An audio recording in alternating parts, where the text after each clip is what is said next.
I'm Lydia, and this is the story of how my life turned upside down. But let's start from the beginning. I grew up in a wealthy family, the only child of doting parents who gave me everything I could ever want. My father, Robert, was a successful businessman, and my mother, Eleanor, was a socialite who threw the best parties in town. They showered me with love and attention, making sure I never lacked anything. When I entered college, I was determined to make my parents proud. I buried myself in books, focusing solely on my studies. That's when Tom entered my life. Tom was persistent, I'll give him that. He'd wait for me after classes, bring me coffee during late-night study sessions, and even showed up at my parents' house one day. "Mr. and Mrs. Thompson," he said, standing tall in our living room, "I'm in love with your daughter, and I want you to know my intentions are serious." My father was impressed. He'd always wanted a son, someone to take under his wing and groom for the business world. Tom seemed to fit the bill perfectly. "Lydia," my father said to me later that evening, "why don't you give this young man a chance? He seems like a good catch." Reluctantly, I agreed to go on a date with Tom. To my surprise, I found myself enjoying his company. He was charming, attentive, and seemed genuinely interested in my thoughts and dreams. Our relationship blossomed quickly. Before I knew it, we were walking down the aisle, fresh out of college. My parents were overjoyed, especially my father, who saw Tom as the son he never had. "Welcome to the family, son," my father said, clapping Tom on the back at our wedding reception. "I have big plans for us." True to his word, my father helped Tom start his own business, a state-of-the-art car wash. He bought all the necessary equipment and even helped us purchase a small, cozy house. A year into our marriage, I gave birth to our son, Michael. Holding him in my arms for the first time, I felt a love I had never experienced before. I threw myself into motherhood, becoming a full-time housewife. My days were filled with diaper changes, feeding schedules, and lullabies. As the years rolled by, our lives settled into a routine. Michael grew from a gurgling baby into a curious toddler, then a mischievous child, and finally a brooding teenager. I poured my heart and soul into raising him, while Tom continued to struggle with the car wash business. "Your father thinks I'm a failure," Tom spat one evening after another tense phone call. "He's always looking down on me, giving me handouts like I'm some charity case." I tried to reassure him. "That's not true, Tom. Dad's just trying to help." These arguments became more frequent, and I found myself walking on eggshells in my own home. Michael, now in his late teens, began to withdraw, spending more time in his room or out with friends. As for me, well, the years of stress and housework had taken their toll. I was no longer the slim college girl Tom had wooed. My once toned body had softened, and I'd gained weight. Tom didn't hesitate to point this out. "You've really let yourself go, Lydia," he'd say, eyeing me with disappointment. "What happened to that pretty girl I married?" His words stung, but I tried to brush them off. I told myself he was just stressed about work, that he didn't really mean it. But deep down, I knew our marriage was crumbling. Then came the day that changed everything. It was a sunny Tuesday when I received the call that would shatter my world. "Mrs. Thompson," a somber voice said. "I'm afraid there's been an accident. Your parents, they were in a small plane crash in Hawaii." "I'm so sorry, but they didn't survive." The next few weeks passed in a blur of funeral arrangements and paperwork. Tom was surprisingly absent during this time, leaving me to handle everything on my own. When he was around, he seemed almost cheerful. "We need to sort out the inheritance," he said, barely a week after the funeral. "Have you spoken to the lawyer yet?" I was shocked by his insensitivity. "Tom, I'm still grieving. Can't this wait?" He shrugged. "Business doesn't wait, Lydia. We need to know where we stand financially." Reluctantly, I agreed to meet with the family lawyer, Mr. Jacobson. As we sat in his plush office, he cleared his throat awkwardly. "Mrs. Thompson, your parents' will is unusual. It's divided into two parts. I can only reveal the first part now. The second part will be disclosed in exactly 1 year. Tom leaned forward, his eyes glinting. Well, what does the first part say? Mr. Jacobson adjusted his glasses. Your parents have left their mansion to your future grandchildren, with their guardians as trustees until they come of age. I was stunned. But Michael is our only child, and he's not even married yet. As if on cue, Michael, who had insisted on coming to the meeting, let out a low whistle. Wow, that opens up some interesting possibilities, doesn't it? I turned to look at my son, confused by his reaction, but he avoided my gaze. Tom, on the other hand, was fuming. That's it? He demanded. What about the rest of their assets? The businesses? The money? Mr. Jacobson shook his head. I'm afraid that information is in the second part of the will, which cannot be revealed for another year. As we left the lawyer's office, I couldn't shake the feeling that something fundamental had shifted. Tom was uncharacteristically quiet, while Michael seemed lost in thought. Just a few weeks after the reading of the will, Michael dropped a bombshell that left me reeling. Mom, Dad, he announced one evening at dinner. I have someone I want you to meet. The next day, he brought home a young woman named Sarah. She was pretty, with long blonde hair and a saccharine smile that didn't quite reach her eyes. This is my wife, Michael said, his arm around her waist. And she's pregnant with our child. I nearly choked on my tea. Wife? Pregnant? But when did all this happen? Michael shrugged, avoiding my gaze. We'd been dating for a while. When we found out about the baby, we decided to get married right away. I couldn't help but notice how his eyes flickered to Tom, who was nodding approvingly. Something about this whole situation felt off, but I pushed my doubts aside. After all, I was going to be a grandmother. Well, congratulations, I said, trying to muster up some enthusiasm. This is quite a surprise. Sarah's smile widened. Thank you, Mrs. Thompson. I'm so excited to be part of your family. From that day on, our household dynamics shifted dramatically. Sarah moved in, citing the need to be close to family during her pregnancy. At first, I was thrilled to have a female companion in the house. However, it quickly became apparent that Sarah had her own agenda. She began to subtly undermine me at every turn. When I'd cook dinner, she'd wrinkle her nose and say, "Oh, is that how you make it?" I always thought it was done differently.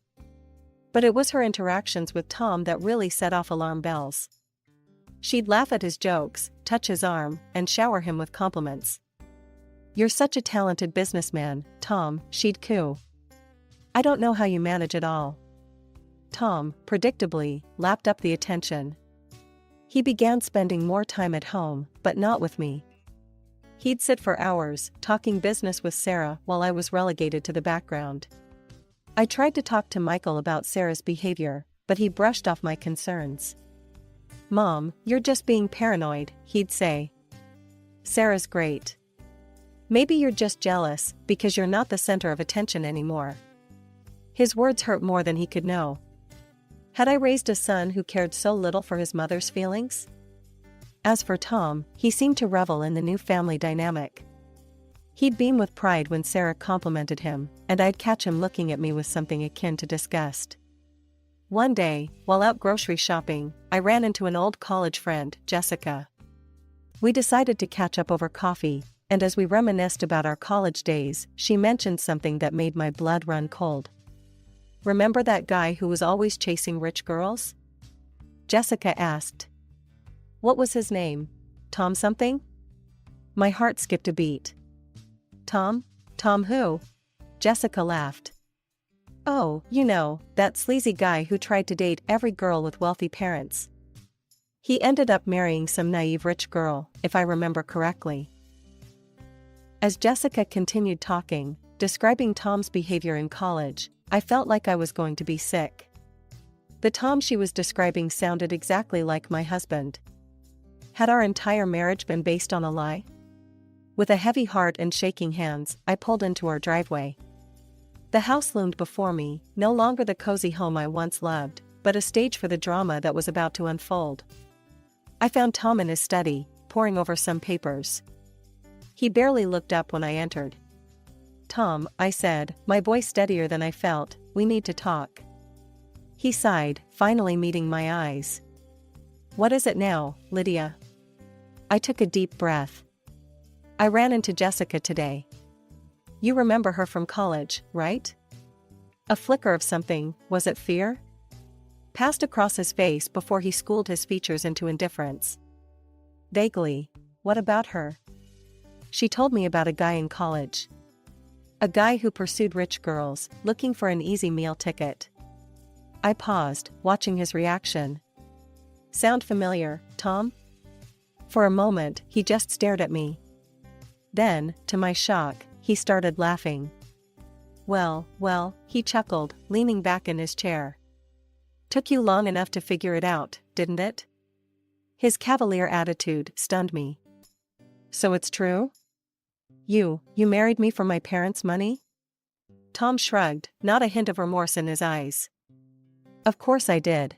Look, Lydia. I never loved you. I tolerated you because you were my meal ticket. But now? Now you're just a fat, useless burden." His words hit me like a physical blow. I staggered back, tears welling in my eyes. "Why are you telling me this now?" I whispered. A cruel smile twisted his lips. "Because, my dear wife, I don't need you anymore.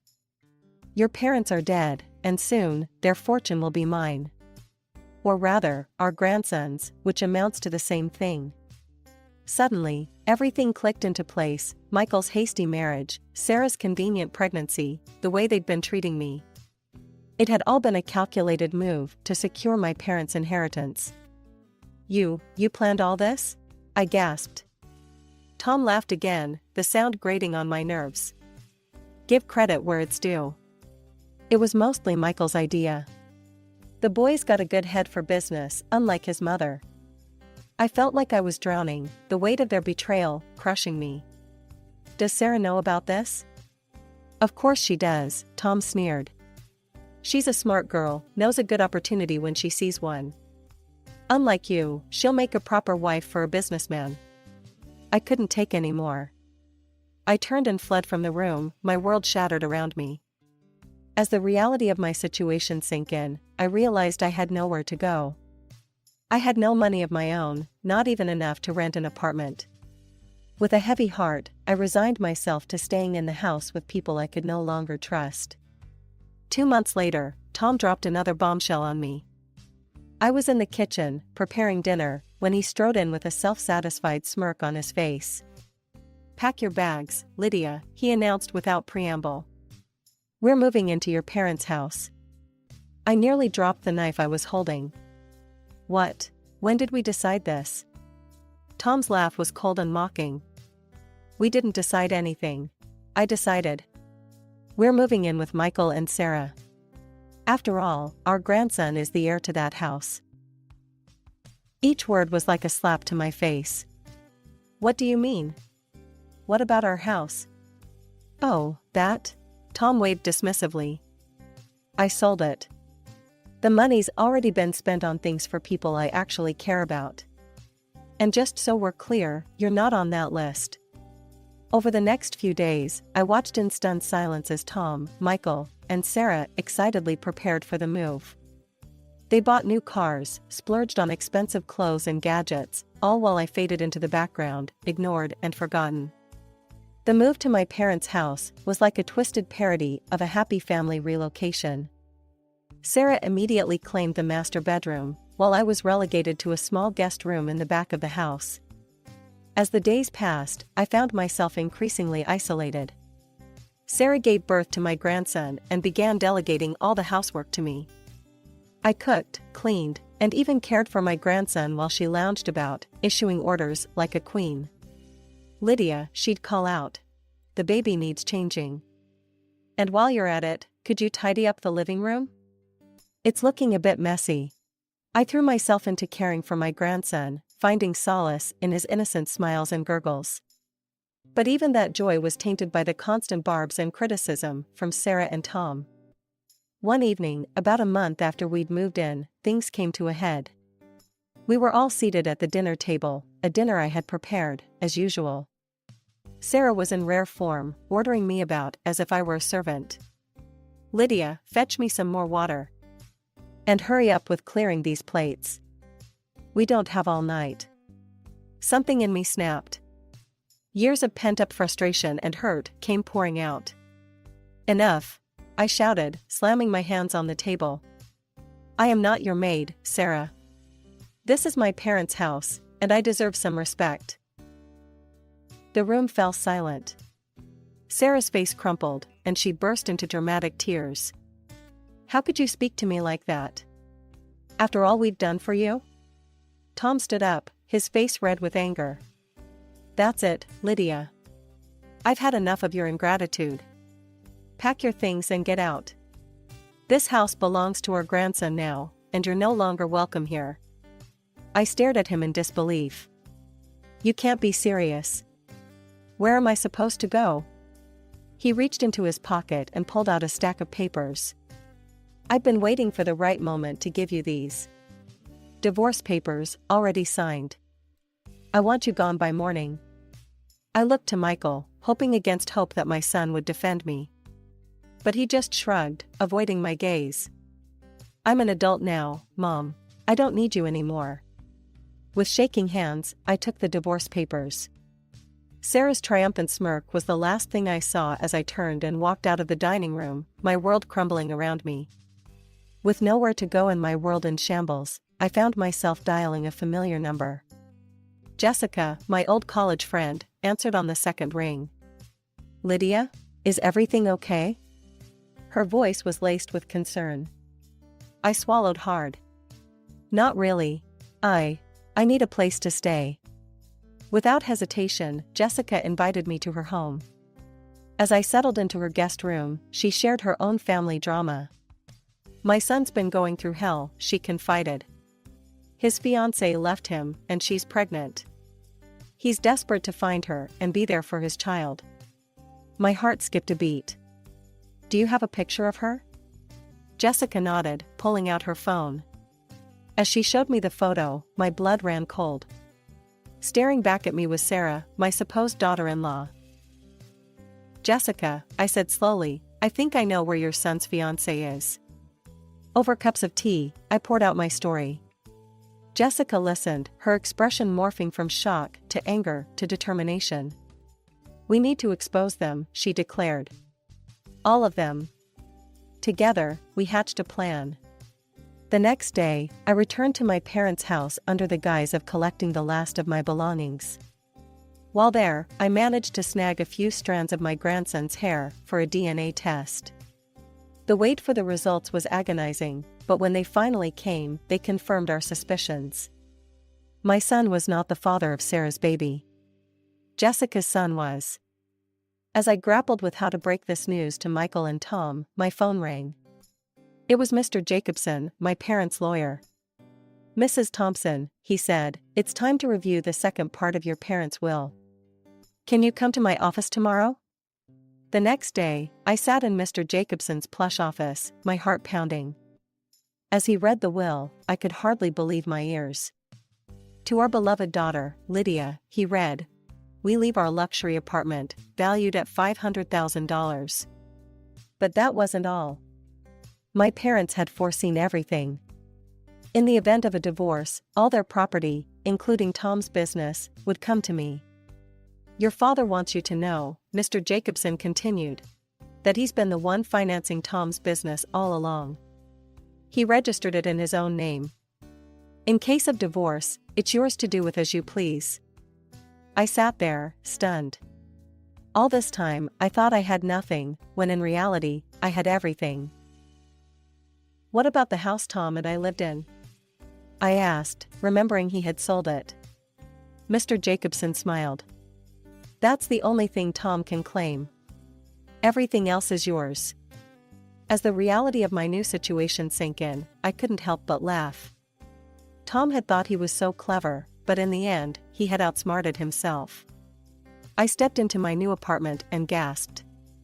The space was breathtaking, all sleek lines, floor-to-ceiling windows, and tasteful, expensive furnishings. For the first time in years, I felt truly at home. As I was exploring my new sanctuary, my phone rang. It was Michael. "Mom," he said without preamble, "it's been a year since the first part of the will was read. We need to know what's in the second part." His tone was demanding, entitled. "I'm sure Grandpa and Grandma left everything to me, right?" I couldn't help but chuckle inwardly at his presumption. "Michael, this isn't a conversation we should have over the phone. Why don't you, Sarah, and your father come over tomorrow morning?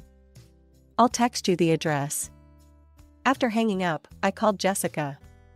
"It's time," I told her. "Can you come over tomorrow morning? We're going to settle this once and for all." The next day, I heard the doorbell ring. Taking a deep breath, I opened the door to find Tom, Michael, Sarah, and the baby standing there. Their jaws dropped as they took in the luxurious surroundings. Michael whistled. "Wow, Mom. This place is amazing. I can't wait to move in." Sarah's eyes gleamed with greed. "Yes, it'll be so nice once we get rid of all this old lady decor. And of course, once we get rid of you, Lydia." I raised an eyebrow. "I wouldn't be so hasty if I were you. Please, come in and have a seat." As they settled onto the plush sofa, I excused myself for a moment. When I returned, I wasn't alone. Jessica stood beside me, her presence causing Sarah to pale visibly. "Before we discuss the will," I said, my voice steady, "there's someone I'd like you all to meet.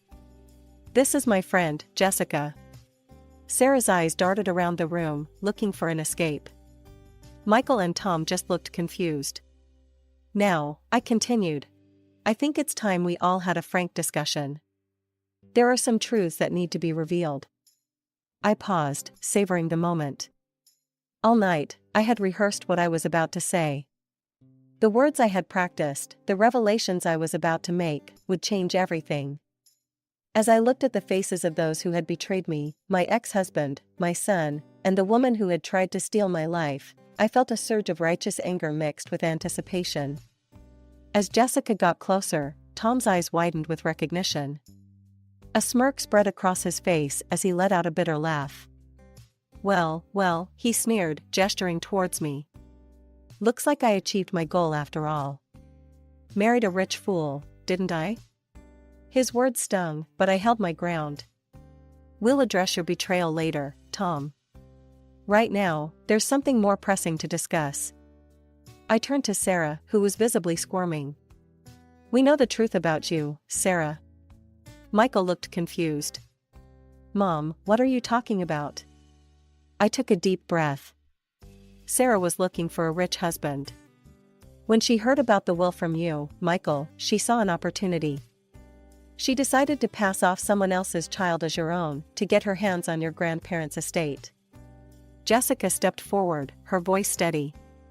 "The baby isn't Michael's. It's my son's child." The room fell silent. Then, I produced the DNA test results. Sarah's face drained of color as realization dawned. In a flurry of movement, Sarah grabbed her bag. "I don't need this.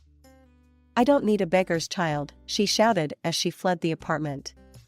Michael stood there, shell-shocked, the baby still in his arms. He looked lost, pathetic even. Tom, recovering from the initial shock, asked in a small voice, "So, who gets this apartment?" I couldn't help but smile. "Well, Tom, let me enlighten you about the second part of my parents' will."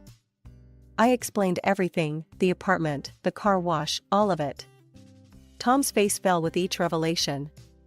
Suddenly, Tom was on his knees. "Lydia, please, I'm sorry. Forgive me. We can work this out." I looked at him coldly. "Get out, Tom. You have 2 days to leave my parents' house, or I'm calling the police." As Tom scrambled to his feet, he turned to Michael. "Son, give me the car I bought you. I need something." Michael's response was curt. "No. It's mine. You're not getting anything from me." With one last desperate look, Tom slunk out of the apartment. I then turned to Michael, who stood there, head bowed in shame. Jessica gently took the baby from his arms. "Michael," I said, my voice firm but not unkind. "Since it turns out I don't have any grandchildren, there are no other heirs to your grandparents' home besides me. I need you to move out as well." He nodded, not meeting my eyes. "I'm sorry, Mom. For everything. I'll go pack my things." With that, he too left the apartment. As the door closed behind him, I let out a long breath. The apartment was quiet now, save for the soft coos of the baby in Jessica's arms. I looked at my old friend, feeling a mix of emotions, relief, sadness, and a strange sense of liberation. "Well," I said, managing a small smile, "that didn't go quite how I expected when I woke up this morning." Jessica nodded, bouncing the baby gently. "You did what you had to do, Lydia. They left you no choice." As I sank onto the plush sofa, I realized that for the first time in years, I was truly free. Free from deception, free from manipulation, and free to live life on my own terms. The months following the confrontation flew by in a whirlwind of change and self-discovery. I found myself settling into my luxurious apartment, the space becoming a sanctuary of peace and new beginnings. One of my first decisions was to rent out my parents' house. It felt right, somehow, to have the property occupied by a young family who appreciated its warmth and history. The rental income provided a comfortable cushion, adding to the proceeds from selling Tom's car wash business. My friendship with Jessica blossomed. We'd meet for coffee, sharing stories, and supporting each other through the ups and downs of our new realities. And then there was little Tommy, Jessica's grandson, the child I had once believed to be my own. Despite the painful circumstances of his birth, I found myself developing a deep affection for the boy. "He has your eyes," Jessica would joke during our visits, and we'd laugh, finding humor in the absurdity of our intertwined lives. My relationship with Michael was a work in progress. The betrayal had cut deep, but he was still my son, and I couldn't bring myself to sever that bond completely. Our interactions were tentative at first, awkward phone calls, and stilted meetings in neutral coffee shops. But slowly, painfully, we began to rebuild. As for Tom, he became a ghost in my past. I heard through the grapevine that he'd fallen on hard times, his grandiose dreams of wealth and status crumbling in the wake of his exposed deceit. I saw him only once, by chance, as I was driving through town. He was working at a small kiosk, looking older and wearier than I remembered.